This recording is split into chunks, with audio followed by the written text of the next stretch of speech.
So we hear three different parables in today's gospel, and they all have a very similar theme. But the first parable that we hear is the parable of the lost sheep. And we hear that one sheep goes astray while the other 99 stay with the shepherd.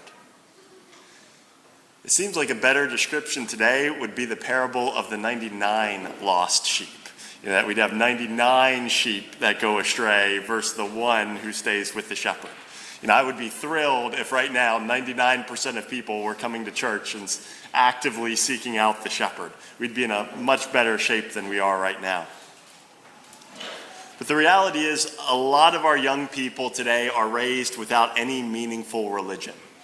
They're raised in a secular environment without understanding the existence of God or the role of God within the world. And so what that means is that our young people have no context or perspective to understand the purpose for their existence. Why are they here? What is their place in this world? And when it comes to the struggles and sacrifices and trials that they're going to face, they have no perspective through which to understand that. It's far more common for young people today, even those who are raised nominally Catholic, to leave the church rather than to stay with the church. And so even the young people that have some exposure to faith really are not exposed to a real Christian worldview.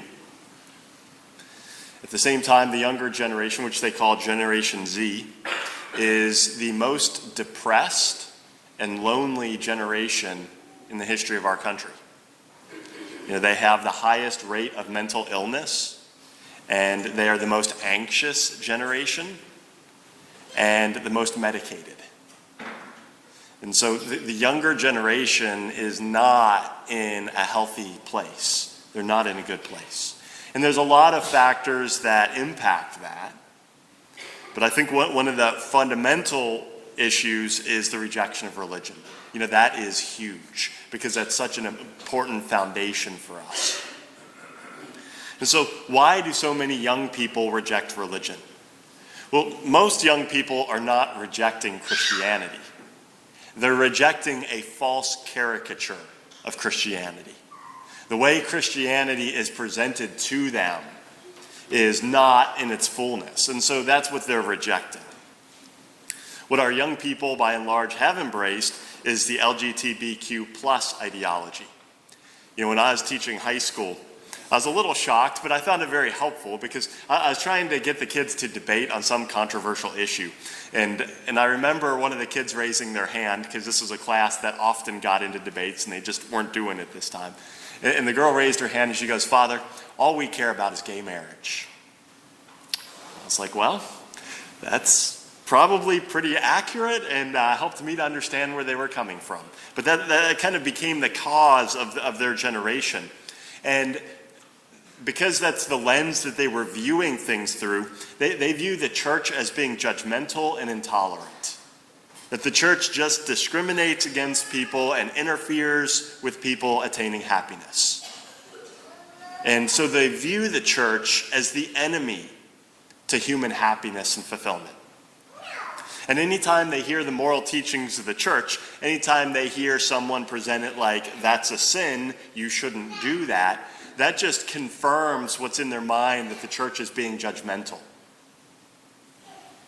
The lie that's at the foundation of the LGBTQ plus ideology is a fundamental misunderstanding of what brings fulfillment to the human person.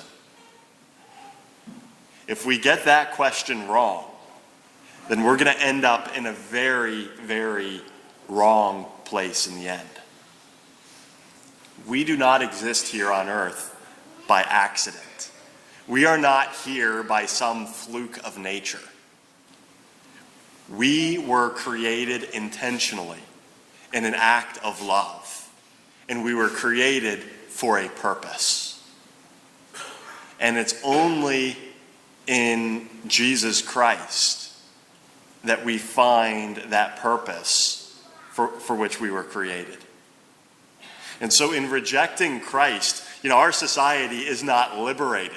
You'll hear people say, oh, well, we're liberated from all these moral rules. Our society is not liberated. We are lost, and we are wandering through the desert, and we're getting attacked by wolves. And we're running away from our shepherd rather than running towards him. True happiness and fulfillment comes when we find our Father's house, like we hear in the parable of the prodigal son. The most fundamental relationship in our existence is the relationship between us and our Heavenly Father. And like all relationships, that relationship has been broken and become disfigured because of sin.